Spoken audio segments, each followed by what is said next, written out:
உலகத்தை வெட்டி பிரிந்தார். அதற்கு பிறகு ஸல்லல்லாஹு நிக்கா செய்தவர்கள் அன்னை ஜுவைரியா ரலியல்லாஹு தஆலா அன்ஹா அவர்கள். அன்னை ஜுவைரியா ரலியல்லாஹு தஆலா அன்ஹா அவர்கள் ஸல்லல்லாஹு அதற்கு பிறகு நிக்கா செய்தார். பனுல் முஸ்தலக் என்ற ஒரு கூட்டம் இருந்துச்சுங்க. சில செய்திகளை காதுல போட்டு வச்சுக்கிறேன் என்பதற்காக சொல்கிறேன். பனுல் முஸ்தலக் என்ற ஒரு கோத்திரம் இருந்தது. அந்த கோத்திரத்தை சார்ந்தவர்கள் தான் ஜுவைரியா ரலியல்லாஹு அன்ஹா. இஸ்லாமியத்திற்கு கடுமையான விரோதிகள். அந்த கோத்திரத்தினுடைய தலைவராக ஹாரிஸ் என்று ஒருவர் இருந்தார். ஸல்லல்லாஹு யுத்தத்துக்கு வந்தார். யுத்தம் நடந்தது, கடுமையான யுத்தம். அந்த யுத்தத்தில் அவங்க தோத்துட்டாங்க. 600 பேர் கைதிகளாக பிடிபட்டார்கள். அந்த 600 பேர்ல ஒரு ஆள் தான் ஜுவைரியா ரலியல்லாஹு அன்ஹா. கைதியாக பிடிபட்டவர்கள். கைதியாக பிடிபட்ட இவர்கள் எல்லாம் பிரிக்கப்பட்டார்கள், யார் யாருக்குன்னு சொல்லி.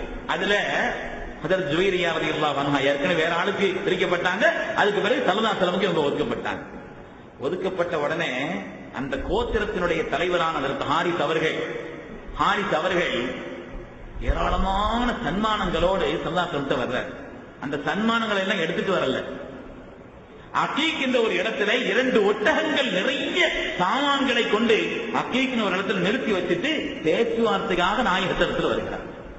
அவர் சொன்னாரு, முஹம்மதே, என்னுடைய மகள் ஜுவைரியாவை நீங்க ஒப்படைக்கிறோம், அதற்காக ஏராளமான சன்மானங்களை நான் தர தயார் அப்படின்னு சொன்னாங்க. அவர் மாத்திரம் தான் வந்திருக்கிறார். பரிசு பொருள்கள் கொண்டு வந்தது வேற யாருக்கும் தெரியாது. அவர் அங்க தள்ளி அக்கீக்கிற இடத்தில் நிப்பாட்டி வச்சு வந்திருக்கிறார். ஸல்லல்லாஹு அலைஹி வஸல்லம் கேட்டாங்க, அக்கீக்கின்ற இடத்தில் நிற்கக்கூடிய அந்த பரிசு பொருள்கள் மாத்திரமா ஒட்டகையும் சேர்த்தான் கேட்டாங்களாம். அந்த பரிசு பொருள்கள் மாத்திரமா அந்த ஒட்டகையும் சேர்த்தான் கேட்டாங்க. உடனே இமாம் வந்தார். என்ன, அல்லாஹ்வுக்கும் தனக்கும் தவிர இந்த செய்தி இங்க வந்து சொல்வதற்கும் நடப்பதற்கு வேறு எந்த வழியும் இல்லை. அது வஹீயின் வழியாக வந்திருக்கிறது. ஸல்லல்லாஹு அலைஹி வஸல்லம் அல்லாஹ் தஆலா அறிவித்துக் கொடுத்தார். உடனே ஈமான் கொண்டார்கள் பெருமக்கள். அந்த பனு முஸ்தலக் என்ற அந்த கோத்திரம் ஸல்லல்லாஹு அலைஹி வஸல்லம் ஜுவைரியா ரலியல்லாஹு தஆலா அவங்கள்ட்ட கேட்டாங்க, நீ உங்க மகை எப்படி விரும்புதோ அப்படி முடிவெடுத்துக்கன்னு சொன்னாங்க. அவங்க சொன்னாங்க, எல்லாவற்றையும் விட நான் அல்லாஹ்வுடைய ரசூலை முஹம்மது ஸல்லல்லாஹு அலைஹி வஸல்லம் தேர்ந்தெடுக்கிறேன்னு சொன்னாங்க. அதுக்கு பிறகுதான் நிக்காஹ் நடந்துச்சு. நான் நீண்ட வரலாறு கடகெல்லாம் சீக்கிரமா சொல்கிறேன்.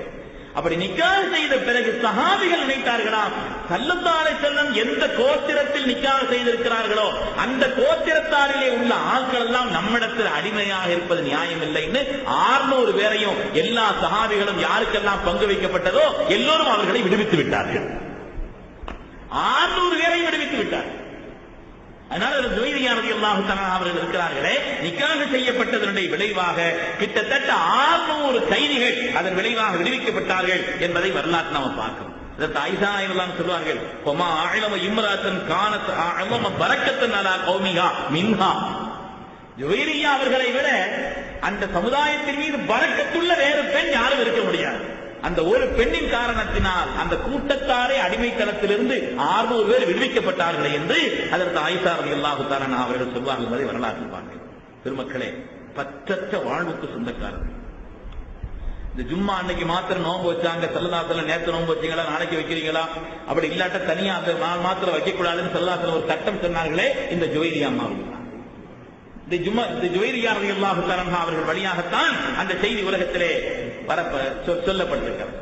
ஜுவைரியா ரலியல்லாஹு தஆலா அவர்களை ஸல்லல்லாஹு அலைஹி வஸல்லம் நிக்காஹ் செய்தது கூட அரசியல் நுட்பம் தான். அந்த கோத்திரமே ஸல்லல்லாஹு அலைஹி உதவியாளர்களாக மாறிவிட்டார்கள் என்பதை வரலாற்றில் நாம் பார்க்கிறோம். அருமையான பெருமக்களே, இன்னொரு 3 பேர் இருக்கிறாங்க. இன்ஷா அல்லாஹ் அந்த 3 பேரை நாளைக்கு சொல்லிட்டு ஸல்லல்லாஹு வீடு சம்பந்தமா சொல்றேன்னு சொல்லியிருந்தாலும் அது மனைவிகளுக்கு பின்னால் அந்த வீட்டை சொன்னாதான் பொருத்தமா இருக்கு. ஸல்லல்லாஹு வீடு எப்படி இருந்துச்சு, குர்ஆன் ஷரீஃப்ல ஒரு சூறாவே வருது, குஜராத் இது ஒரு சூறாவே வருகிறது.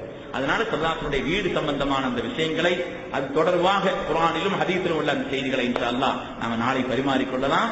அதற்கு அடுத்து ஸல்லல்லாஹு மக்கள், அதுக்கு பிறகு சஹாபிகள் சம்பந்தமான சில செய்திகளை சொல்லிக் கொள்ளலாம். அருமையான பெருமக்களே, அல்லாஹ் கண்மணி நாயகம் ஸல்லல்லாஹு மேலான சரித்திரங்களை கேட்பதற்காக, அல்லாஹ்வுடைய ரசூலின் ஒப்பத்தா ஹபீபான அந்த நாயகத்தினுடைய வரலாற்றை கேட்பதற்காக, அதன் வழியாக நம்முடைய வாழ்விலே அல்லாஹ் ரசூலுடைய பொருத்தத்தை தேடுவதற்காக ஒன்றி கூடியிருக்கக்கூடிய நம் எல்லோரையும் அல்லாஹ் தஆலா கபூல் செய்தருவானாக.